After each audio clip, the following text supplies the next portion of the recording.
bienvenidos al Colegio de Abogados y Abogadas. Y sabrán por qué dije eso más adelante.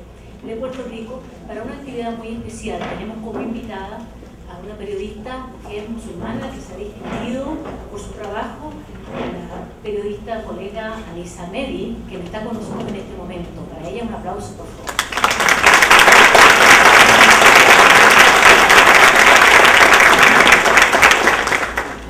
En primer lugar, le quiero presentar también al licenciado Wilfredo Ruiz Cabán, quien es capellán musulmán, director regional de la American Muslim Association of North America. Y él en este momento va a hacer una oración y saludo.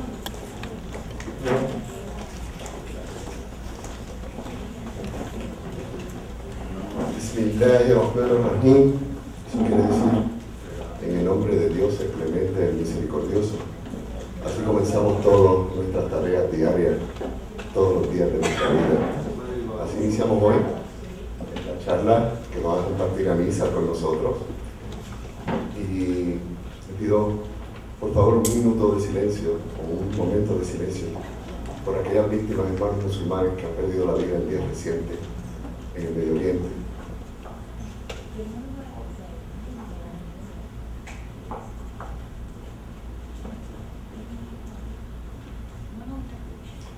Nuestro misericordioso sustentador, te pedimos nos guíes, sea nuestro sustento, nuestro motivo de vivir, nuestro motivo de servir.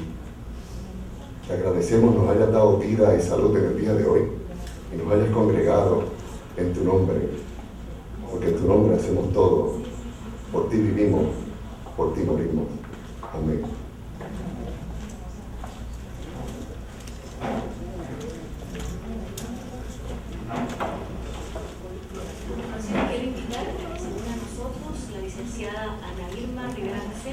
Quien es presidenta de la Comisión de la Mujer del Colegio de Abogados y Abogadas. Ella va a decir, porque tú y yo diciendo eso, ¿verdad? Así que adelante, licenciado. Gracias por estar con nosotros.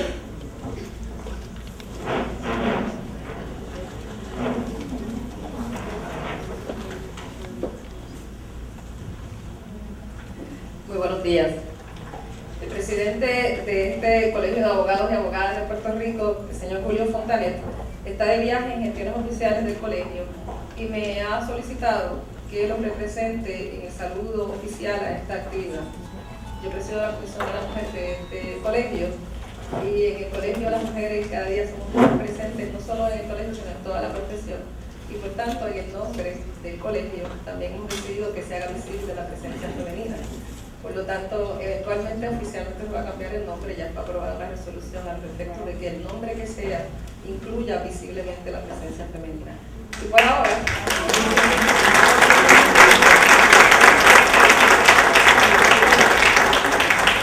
mientras no se cambie oficialmente, las cosas se hacen presentes mientras más una las menciona. Por lo tanto, nosotras y nosotros decimos Colegio de Abogados y Abogadas de Puerto Rico. Es un placer y un honor oficiar esta actividad a la mujer musulmana en el periodismo. Este Colegio de Abogados y Abogadas de Puerto Rico siempre une sus voces a actividades que propicien la discusión y que contribuyan también a la apertura y a la inclusión en nuestras sociedades de Puerto Rico y en el mundo entero de todas las personas que componen la misma. Creo que esas voces unidas más que nunca hacen falta en el contexto de las situaciones que estamos viviendo hoy día, sobre todo en todas las tensiones relacionadas en el Líbano, en Israel, en toda la región.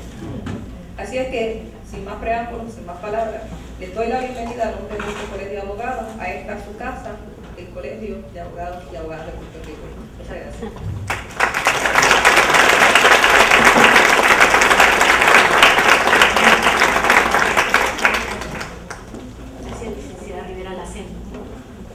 Voy a hablarles un poquito solamente sobre la colega Anisa Mehdi, que ustedes la conocerán mucho mejor luego con la charla y también en la sesión de preguntas y respuestas y en el momento en que puedan ver el documental por el cual ella ganó premio en Estados Unidos. Anisa Mehdi es una periodista musulmana que se ha destacado por sus reportajes sobre el arte, la gente y la religión islámica.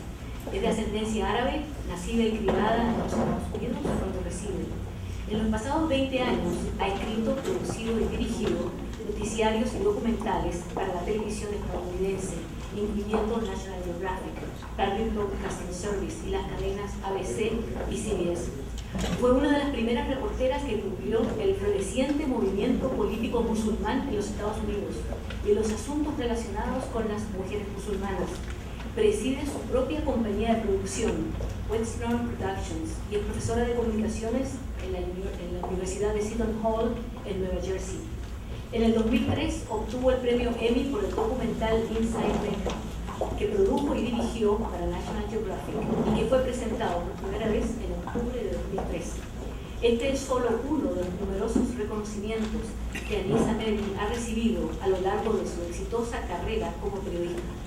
Es egresada del Whetstone College en Massachusetts, donde obtuvo un bachillerato en español y literatura, y posee una maestría en periodismo de la Escuela Graduada de Periodismo de la Universidad de Columbia en Nueva York.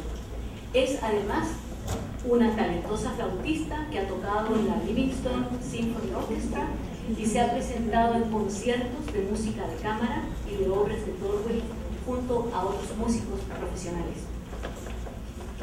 Además de darle la bienvenida a la colega Mehdi, les quiero decir que este acto se está dedicando, por una petición que ella hizo, a todas las mujeres del mundo que se dedican en estos momentos muy valientemente a cubrir los conflictos bélicos que están ocurriendo, como bien sabemos, en un lugar distante del punto de vista geográfico, pero cercano a nuestros corazones.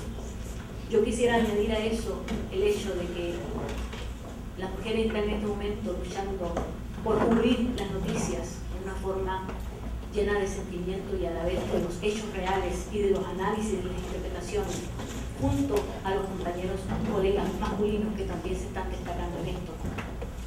Ese es un mensaje muy especial también de la directora ejecutiva del Centro para la Libertad de Prensa en Puerto Rico, que no está en este momento porque está en un viaje que había sido planificado desde febrero y lamentablemente entonces no pudo estar con ustedes.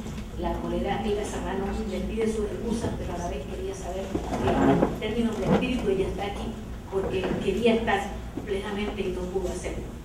Sin más, les presento entonces la conferencia de Anisa Mehdi en este momento, la mujer musulmana en el periodismo.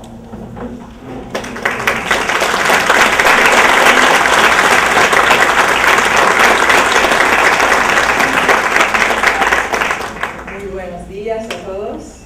Me da un gran placer estar aquí con ustedes y pasar 1 o 2 horas hablando con ustedes sobre el Islam, sobre la vida musulmana y hablando con ustedes con preguntas y respuestas sobre las cosas actuales también. Tengo que decirles que mi corazón está bum ahora mismo, porque en cuanto a estudié el español y viví en Sevilla, España, 1 año, pero era el año 67 hasta 77 y son 30 años en el pasado y voy durante mi vida cada día hablando el inglés y esa es la primera oportunidad de hablar español diariamente desde ahí. Y me da un poco de miedo, ¿sabes? Porque estas cosas son serias. Gracias. Pueden darme palabras porque voy hablando con ustedes en español como pueda, pero de vez en cuando voy a usar palabras inglesas. Y quisiera saber cuánta gente aquí habla en español y cuántas personas entienden el inglés también. Gracias a Dios. También quiero saber algunas cosas sobre ustedes antes de empezar aquí. Quiero saber cuántos de ustedes son puertorriqueños y cuántos vienen aquí del mainland. Ok, de New Jersey otros, Connecticut, ahí Nueva York. California. ¿Otro lugar? Massachusetts. Massachusetts, bienvenido. Massachusetts también, ahí en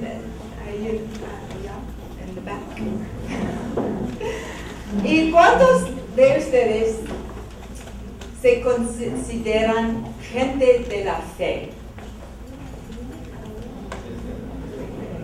¿Y cuántos de ustedes son cristianos? ¿Cuántos son musulmanes?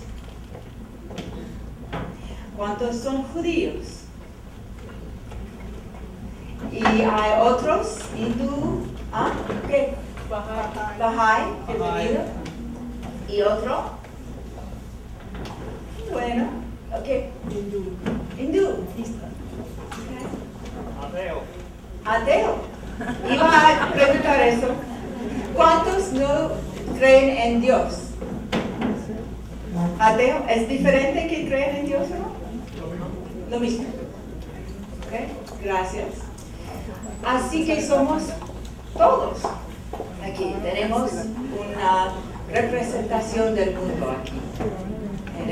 Y me dice mi hermano Wilfredo Luis, que es una cosa rara que viene la gente en punto aquí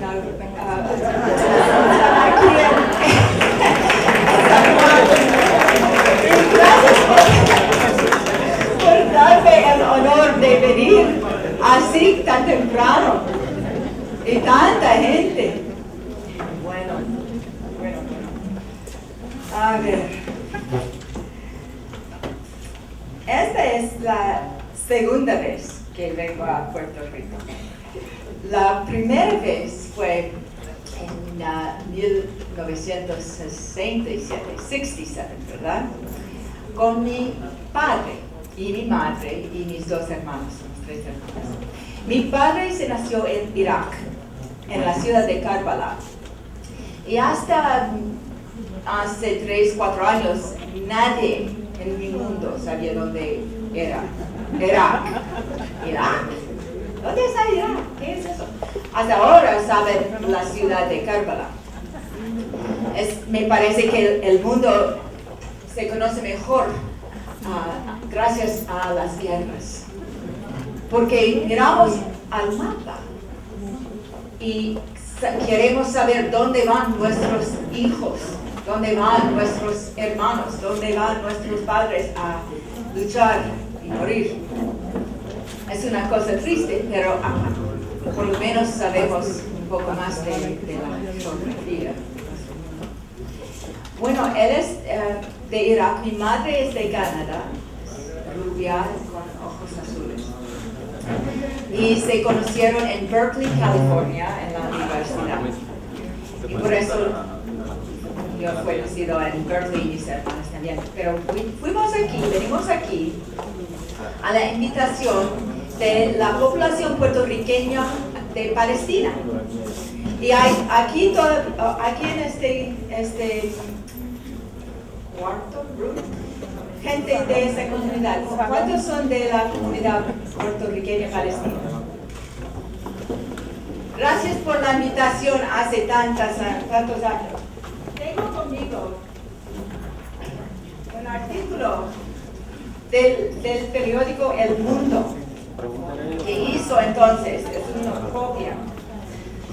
En la página primera había una foto de mi familia, porque era una cosa muy importante que ese árabe, mi padre era el primer árabe americano para hablar sobre las derechas palestinas.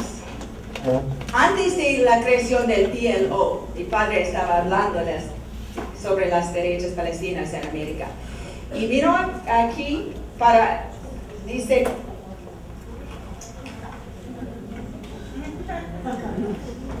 organiza aquí club para estrechar nexos colonia árabe con boricas. Gracias. Bueno, y ahora, gracias a mi amigo aquí, yo puedo venir aquí en sus footsteps, en sus pasos, con mi familia también que están ahora en la playa. para ser con la comunidad, no solamente la comunidad árabe, no solamente con la comunidad musulmana, pero con la comunidad puertorriqueña, para hablar sobre estas cosas muy importantes, porque si no los entendemos, habrá hostilidad, seguirá, ¿verdad? Bueno. Desde hace 39 años, acabo de cumpleaños de 50, hace 2 años, hace 2 semanas. Gracias. Bueno, las cosas políticas han cambiado mucho, ¿saben? Entonces había una cosa de los árabes y los americanos. Ahora, más o menos desde 9/11, ha sido una cosa musulmana americana, ¿verdad? Y el mundo musulmán es mucho más grande que el mundo árabe. Hay como 22 países donde la gente se habla en árabe. Eso es como se define un árabe. Si el idioma es su primer idioma, usted es un árabe. 22 países. Como hay en la organización islámica, hay 57 países. No todos son poblaciones, la majority population no es musulmán, pero hay muchos países musulmanes que tienen población musulmana en la mayoría. En América lo que ha cambiado es que las comunidades musulmanes están conociéndose una a la otra. Antes había una comunidad musulmana palestina, una comunidad musulmana de Irak, de la ciudad de Karbala, de la vecindad de Puerto. Había una mezquita musulmana de Egipto, de cualquier vecindad en un parte de Cairo, un parte de Alejandría. Había mezquitas de los musulmanes afroamericanos, mezquitas de los musulmanes pakistán americanos, todos segregados. ¿Okay? Ahora, nosotros nos vemos como musulmanes en el mismo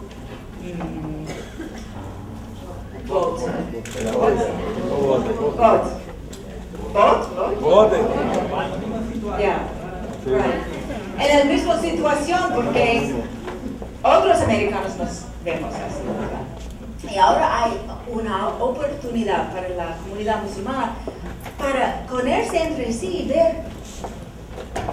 No me diga que como tú te vistas no es la vista musulmana, como la cosa que comes no es la comida musulmana, la cosa que tú lees, el idioma que hablas no es el idioma musulmán. Estamos viendo que son cosas culturales y podemos ver ahora, bueno, entonces, ¿qué es la cosa musulmana? Si no es mi cosa cultural, si no es como me he visto y lo que come, ¿qué es la cosa musulmana? Y no tengo una respuesta, pero es la pregunta que es más importante, porque estamos descubriendo una esencia, una cosa delightful, preciosa, una cosa muy linda, una cosa muy grande y una cosa muy buena para aquí. Y cuando viajo por el mundo haciendo documentales y todo, conozco a gente que dicen a mí, Anisa, estamos esperando que la comunidad musulmana en los Estados Unidos nos enseña cómo ser musulmanes. Porque saben que ser nacido musulmán en un país musulmán es una cosa que no da las preguntas que tiene que preguntar para crecer. Como los cristianos puedo decir, en los Estados Unidos, son cristianos en un país cristiano y no piensan en la palabra de Jesús. Porque si pensaron en la palabra de Jesús, yo creo que no venderán tantas armas por todo el mundo. Él es un hombre de la paz, del amor, del querer. ¿Y cómo se puede vender las armas para matar tantas inocentes si es un cristiano? Igual con los musulmanes, ellos están mucho. No es una cosa solamente cristiana, ni siquiera una cosa solamente humana. Es una cosa humana y tenemos que descubrir juntos cómo ser humanos mejores. Eso no tiene mucho que ver con la musulmana periodista. So, así han cambiado cosas en los Estados Unidos. Estamos mirando una a la otra en una manera diferente. Quiero darles también un poco de perspectiva histórica sobre la mujer musulmana. Okay, estamos aquí para hablar sobre ella. Y para que sepan, voy a hablar hasta maybe 10:15 y entonces hablamos juntos. Okay, hay una perspectiva, un mito, que la mujer musulmana es que cubierta, oprimida, sometida, suppressed, sí, yeah, okay, submissive, como yo, ¿verdad? Okay. Y no tiene educación. ¿Qué más? Está en la casa, cuidando niños, no tiene derecho, maltratada. Comparte el esposo. Calladita y qué. Comparte el esposo con muchas mujeres. Cierto, a veces pienso que sería más fácil tener otra esposa para hacer el trabajo en la casa, ¿verdad? Pero, sí, bueno, esos son mitos. Algunos de estos mitos tienen verdad. Porque hay mucha gente. Y cuando tiene millones de personas, habrá la verdad así en algunos de ellas, ¿verdad? Pero piensa ahora en la mujer puertorriqueña, en la mujer norteamericana, en la mujer africana. Habrá también la mujer sometida, oprimida, que tiene los hijos, que comparte su esposo.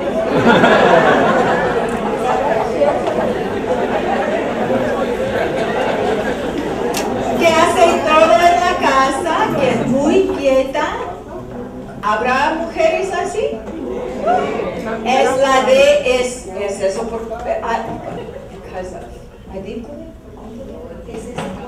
porque hay leyes en el país que dice que tiene que ser así. Hay leyes en sus religiones que dicen que tiene que ser así. ¿Sí? ¿En la religión cristiana? ¿Cualquier religión? Quakers. Fundamentalistas. Dicen que la mujer tiene que estar en la casa. Ajá. Ok. ¿Y cuántos piensan que hay leyes en la tradición musulmana que dice que la mujer tiene que ser así? ¿No hay mano ninguno? Leyes en la tradición de Islam que dice que la mujer tiene que ser así como los mitos. Hay algunos, claro que sí.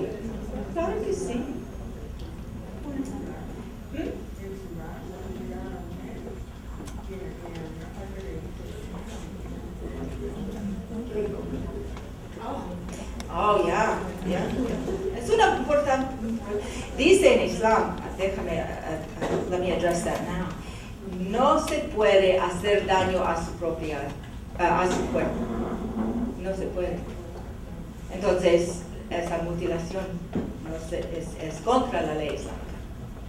También es contra la ley islámica matarse a sí mismo. Contra la ley islámica matarse a sí mismo. You may not commit suicide. Una hipocresía. Entonces, ¿qué pasa ahí? Ahí en Palestina o en Irak. ¿Qué está pasando? ¿Son ellos locos? Matarse y decir, lo hago en el nombre de Dios, en el nombre de mi fe. ¿No? Lo que yo entiendo es que amedrentan a los esposos y los amenazan con matar a sus familias si ellos mismos no se suicidan. No lo hacen por el Islam, no lo hacen porque quieren matarlo, sino que los terroristas los amenazan y les dicen.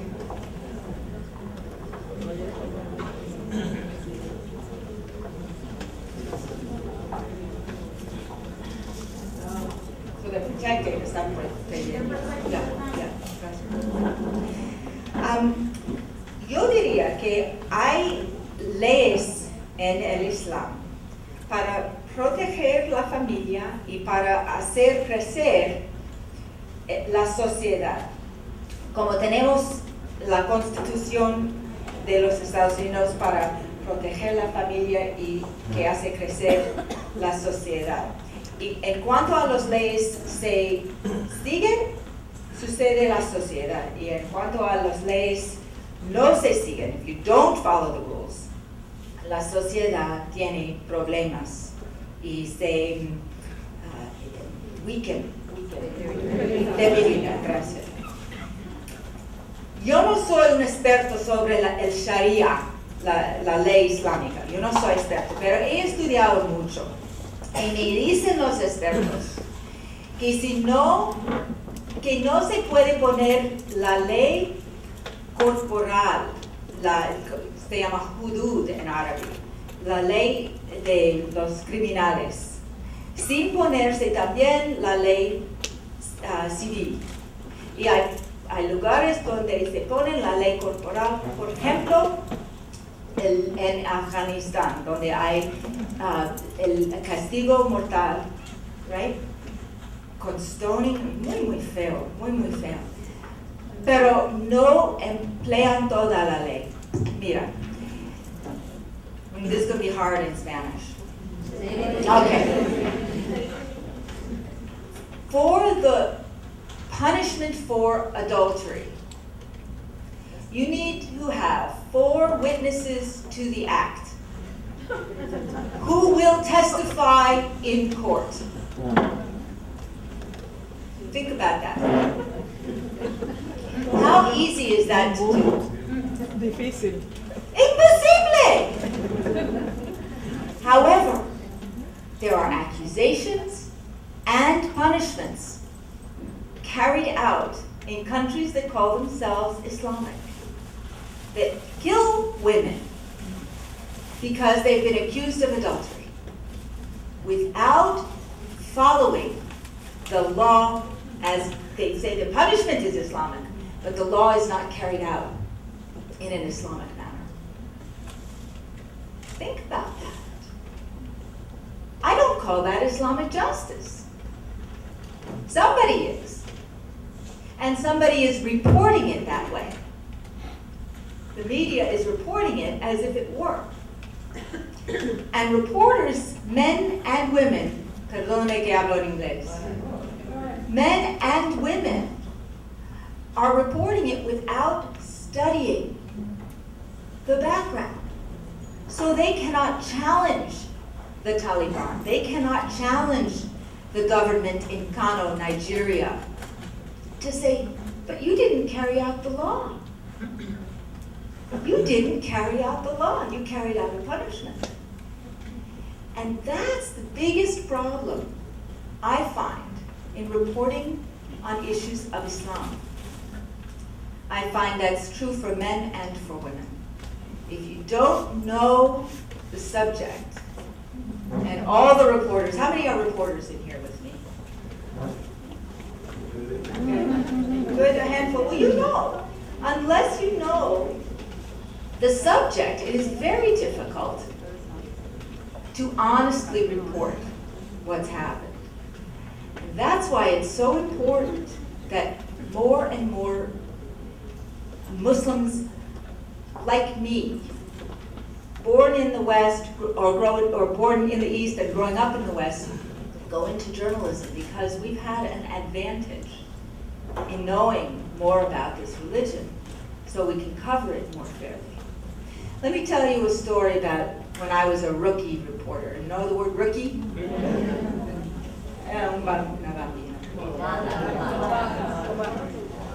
I was a writer at an NBC television station in Boston. En 1981 había la primera invasión de Líbano. Ahora tenemos la segunda, ¿verdad? And I had studied Lebanon. I knew the factions, los maronitas, los shia, los sunni, los líderes, todo eso. And I had studied the Israeli situation as well, and spent time discussing the footage that came in every day with my colleagues. And one of my colleagues, I'll never forget this, un afroamericano, me dijo, Anisa, you're an Arab American. How am I supposed to believe what you have to say about this situation?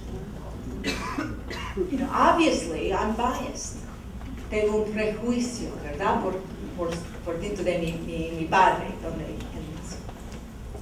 And I looked at him and I said, Charlie, you're a black American. Am I not to trust you when you speak about civil rights? And in that same period of time, the executive producer took me aside and said, Anisa, I know you have una pasión sobre el Medio Oeste and a background árabe, and I don't want you to suffer during this time writing stories. I was a news writer, so I wrote the words that the anchors said on television. I put put the words in their mouth. You can do the elections. You can stay with the education issues. You can write about the murders here in Boston. But I'm going to take you off the Middle East beat because I think it might not be fair to you. So I'm a rookie. I'm a baby. And I said, okay, como quiera. And I wrote the stories about the murders all week long. And I wrote the stories about the elections. It was October, so there were some pre-election stories. Then I went to him after a week and I said, I respect your concern for me. And I respect your concern that I may have biases. But I'm wondering, how come you think I have biases? And for example, my Jewish colleagues in the newsroom don't have biases. I said, they have biases too, but they're different biases. At least I'm aware of mine. And I know you're aware of mine. Do you think they're aware of theirs? Do you think you are aware of theirs? And in that moment, it was like a cartoon when the light bulb goes off in the person's, he said, oh my. He actually said, oh, Dios mío, but in English. And he said, Anisa, you've really spent some time studying these issues, haven't you? I said, yes. He said, you really know more about this than anybody else in the newsroom, don't you? Yes. He said, well, you should be writing these stories. And I said, yes. And so he switched his viewpoint because I was present in the newsroom to have that conversation. To let him know that I know, that he knows, that they know, that we know, that I have a particular point of view. But being aware of my point of view allows me to speak more clearly and listen more generously to what's going on. And so I had an opportunity then to write stories as balanced as I could and as fairly and as accurately as I could, because that's my job as a reporter, right? Accuracy. Check your sources, 3 separate sources. We were with dinner last night. We had a wonderful dinner last night, and thank you to our hosts. And Elga, what's her last name?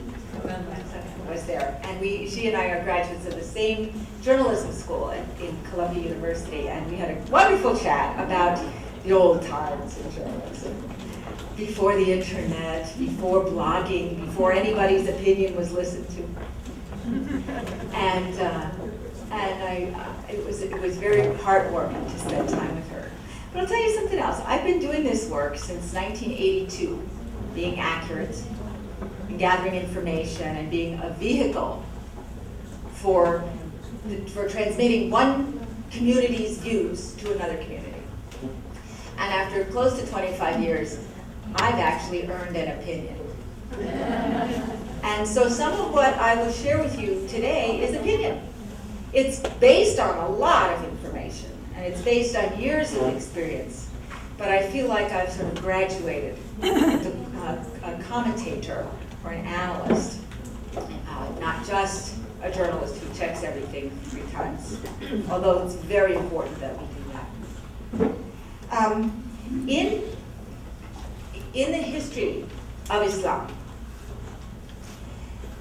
there is a tradition of women participating in society fully. You wouldn't know that reading today's newspapers or looking at many of the societies with Muslim majority populations today. But in the days of Muhammad the Prophet, may God bless him and all the prophets who come to speak with us, in those days, in the city of Medina, anyone know the word Medina? Does it have a ring, right? Medina quiere decir ciudad, ¿verdad? Medina is the city that he lived in and governed successfully for quite a number of years. How many years? How many years was Medina? 13 years. Okay. Okay.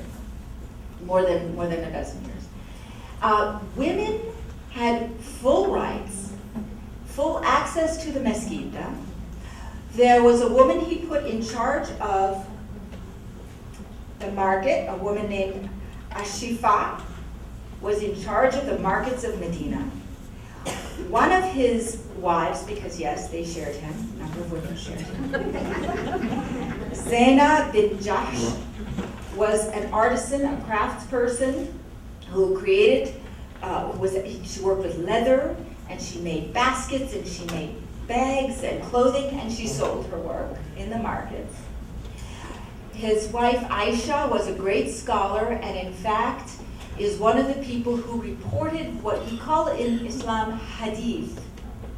Hadith are the sayings of the Prophet, the wisdom of the Prophet, the things that he did to amplify what is meant in the Quran. And I'm so glad now to have my own Spanish copy of the Quran.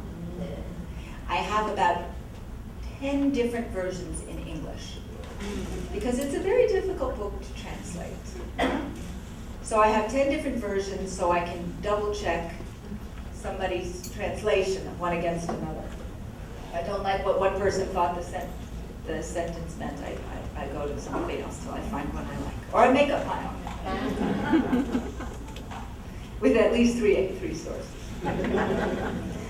But what I'm trying to say is that in the time that he lived, and sometimes Muslims like to think of that as an ideal time, a utopian time, because the religious leader was the governor, and there was justice, and there were trials, and there was trouble. The Muslim community was small and under attack frequently, and had to defenderse. But women had access to the world. They were not sequestered, segregadas. They were not kept in the home. Sure, we had something to do with children. We always have to have, and believe me, I have 2 children. It is the greatest joy in my life to be a mother. But it doesn't mean that I can't share the other gifts that God has given me with the world. And it was clear from the beginning for Muslim women that that was the case. there had been tremendous inequality in the society out of which Islam emerged. Girl babies were buried and killed because they weren't desirable.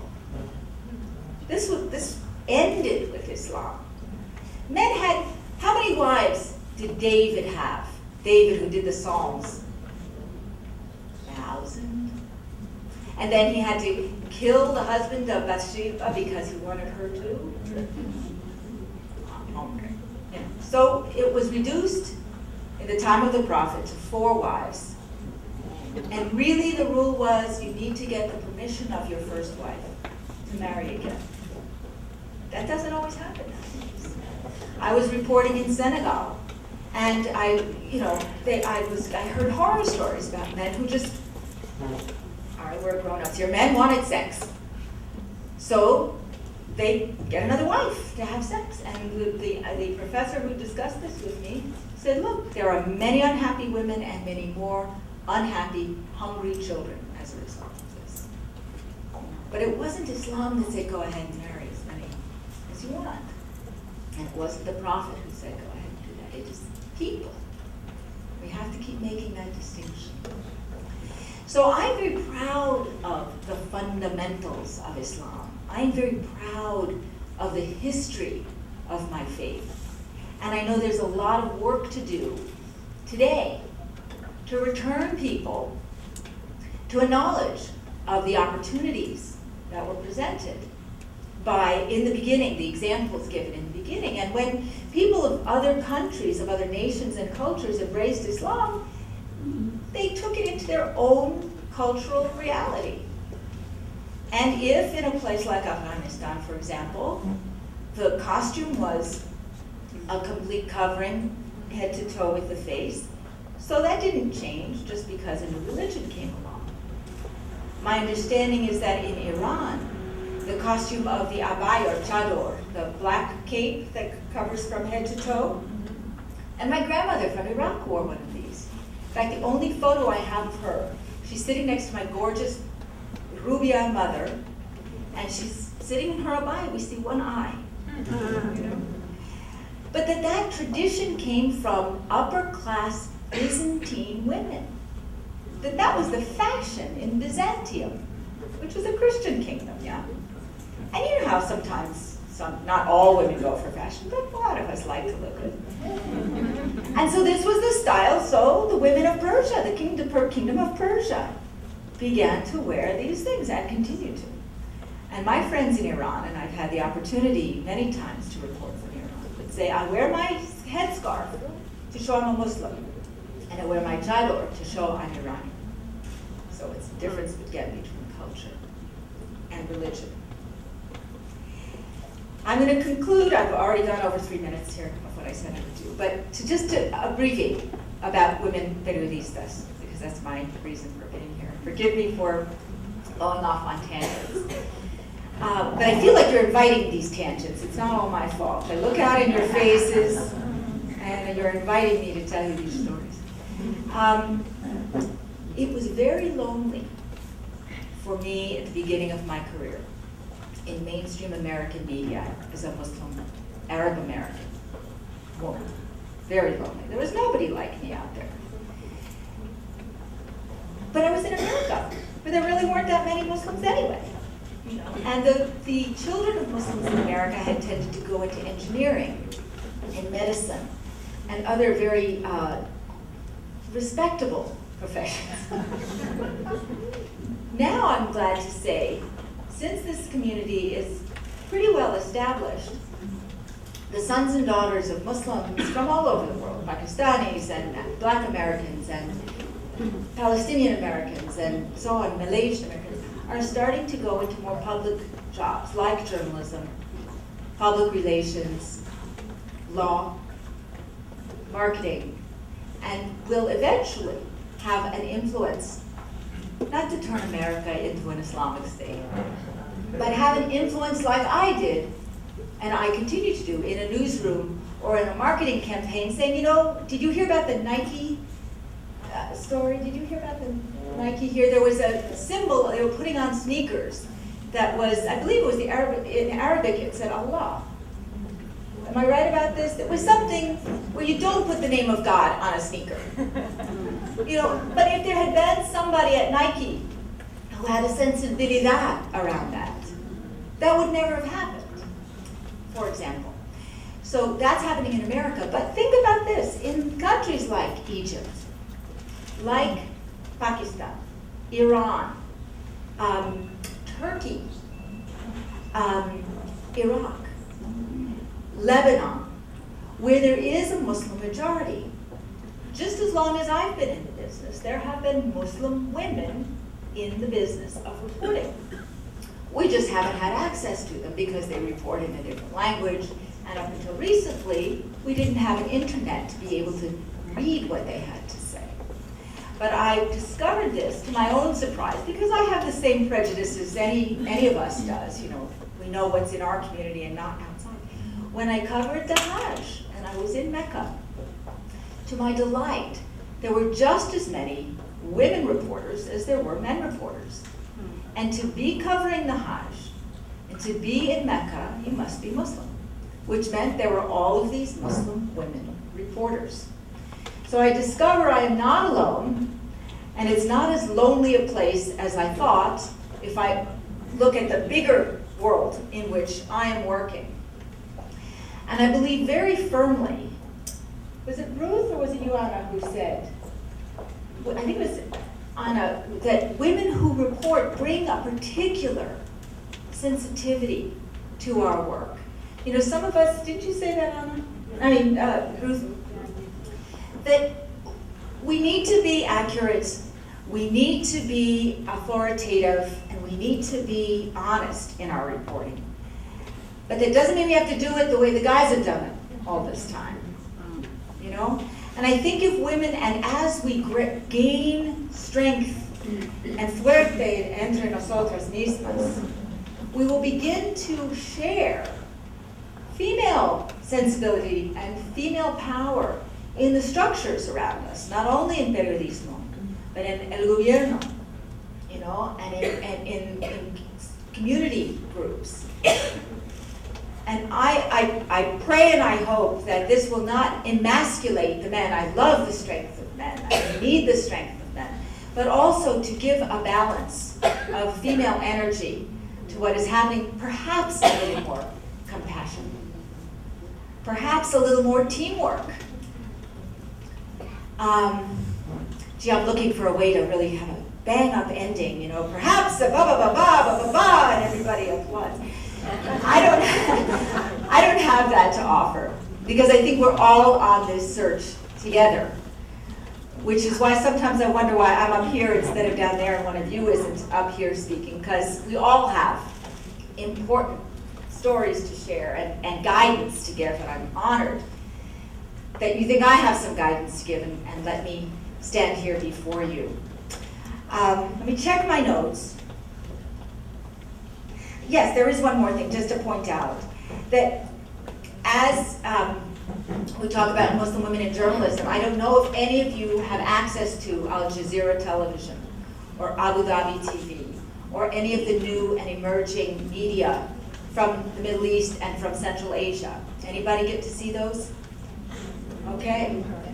So these are other examples where Muslim women are indeed rising to the occasion and being a part of this important way, this vehicle of communicating the reality of one community into the listening of another community. And there's responsibility in the communicating part, in the speaking part, but there's also responsibility in the listening part. Not to listen through the myths that we carry with us, and to be able to distinguish for ourselves in an ongoing way. What are those myths? What do I presume? And that's one of the best things about being a reporter, is confronting the myths that I carry with myself and being able to say, that's not the case anymore, to free myself. I'm going to conclude there and then entertain your questions. What will happen after that is I'll introduce the movie Inside Mecca, the documentary, and we'll have a chance to screen that together. Thank you for being a great, great listening group. I've just loved looking out at your faces. And now you can send it back to me.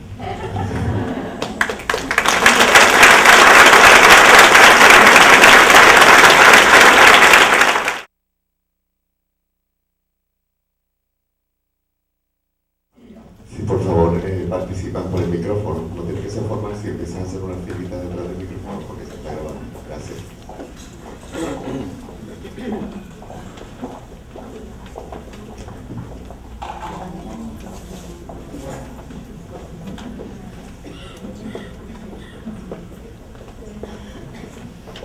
Hi. My name's Josephine. I saw an interview on CNN a couple days ago. I can't remember the woman's name, but she was a Lebanese Muslim woman. And they were interviewing her. I can't remember if she wrote a book, but she did write on a site, I think Cedar Tree, it's a site called Cedar Tree. I can't remember the rest of the address. The important thing is that she, in her message, she is thanking the Israeli community for the bombing in Lebanon, and she justified her comments saying that she lived in Lebanon when she was 10 and her home was bombed, and she lived in bomb shelters since she was 10 until 17. One of the questions the person who was interviewing asked her is if people and other Muslims consider her a traitor, and she said that Muslims in Muslim countries might consider her a traitor, but a lot of Muslims in countries that are not like Western countries do not, because they understand her point of view. And one of the things she said was that Hezbollah, that she experienced firsthand the hate that Hezbollah is trying to spread as far as they can, and that the only reason that Hezbollah is in power is because the people who voted them into power are people that they raised in their beliefs, and that's why they were able to come into power in the first place. Would you like to comment on that? If you believe that she is justified in thanking the Israelis, if Hezbollah is really the monster that she says they are. Yeah. Apparently, from her point of view, Hezbollah is a monster, and from her point of view, the Israelis deserve thanks. I am not here to say her point of view is invalid, and certainly I don't know. I didn't see the interview, so it's hard for me to comment on that too. And I don't know the life she's led. So it's very difficult for me to make any comment on that. I do, however, find it interesting that CNN would choose her.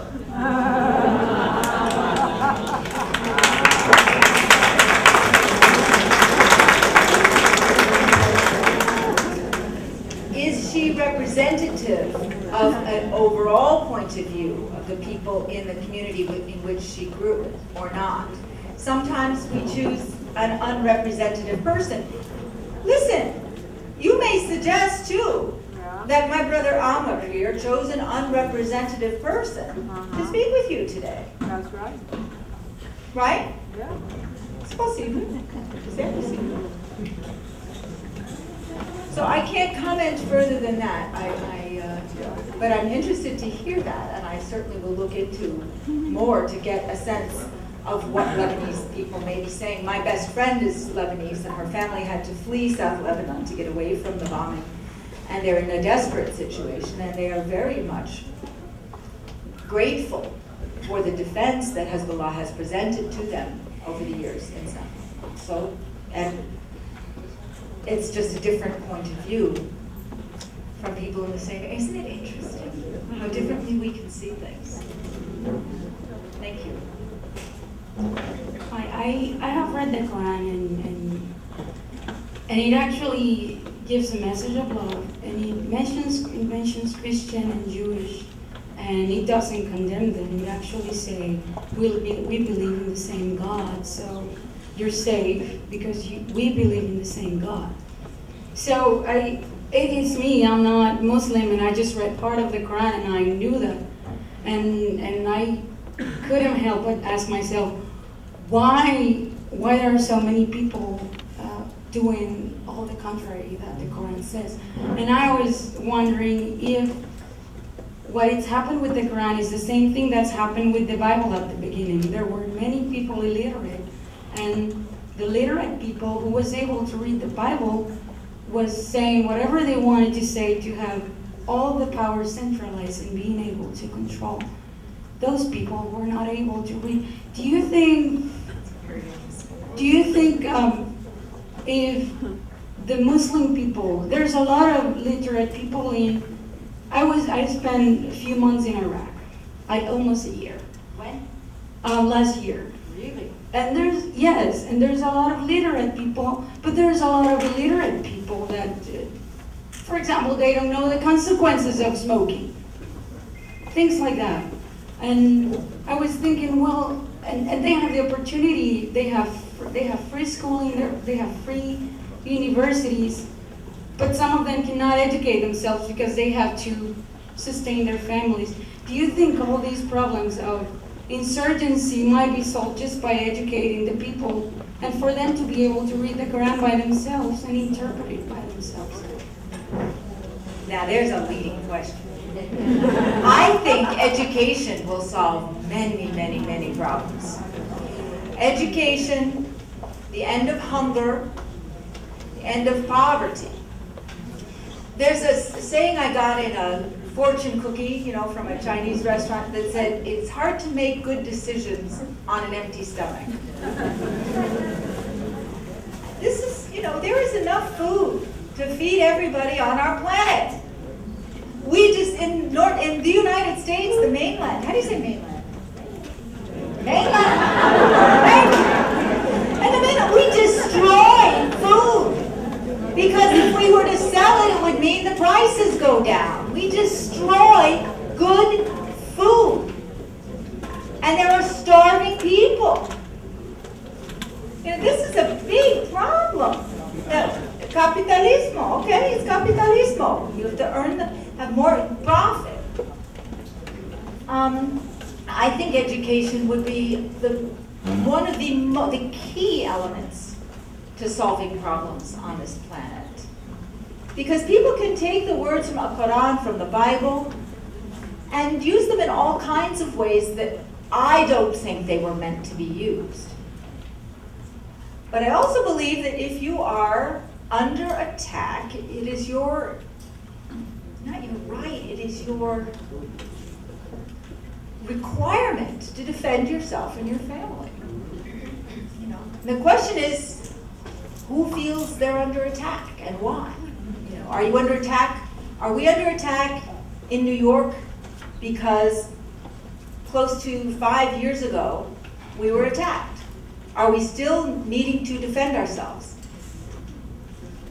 If we hadn't gone and attacked Iraq and Afghanistan, would we still be needing to defend ourselves in the United States of America from attack? Or have we provoked further hostility toward ourselves by initiating these aggressions? And I wonder if the Israelis ask themselves that as well. 2 soldiers kidnapped. The destruction of the Beirut airport, the destruction of the city of Tyre, the destruction of tantos pueblos in the south, many refugees, 2 soldiers kidnapped. Do you think this is promoting a sense of, well, gosh, I think we better lay down our arms and do what they say? Or is it going to create an environment among the Lebanese that say, we're not going to put up with this? You may get some of both. But I find in my home, if there's an argument between my husband and me, and if I keep getting more and more angry, so does he. Have you noticed that? Yes. And if I say, honey, I've been an idiot. I'm so sorry. I love you. And I just got out of control. Will you forgive me? Then there's forgiveness and love. Yo soy la doctora Iris de Quiñas, puertorriqueña.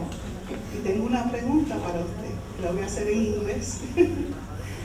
Are you aware of the present programs of religious persecutions directed against followers of the Baha'i faith in Iran, which have been very well documented by many governments and the United Nations? And if so, what can you say about this? And if not, are you investigating this? It's a fair question, and yes, I am aware.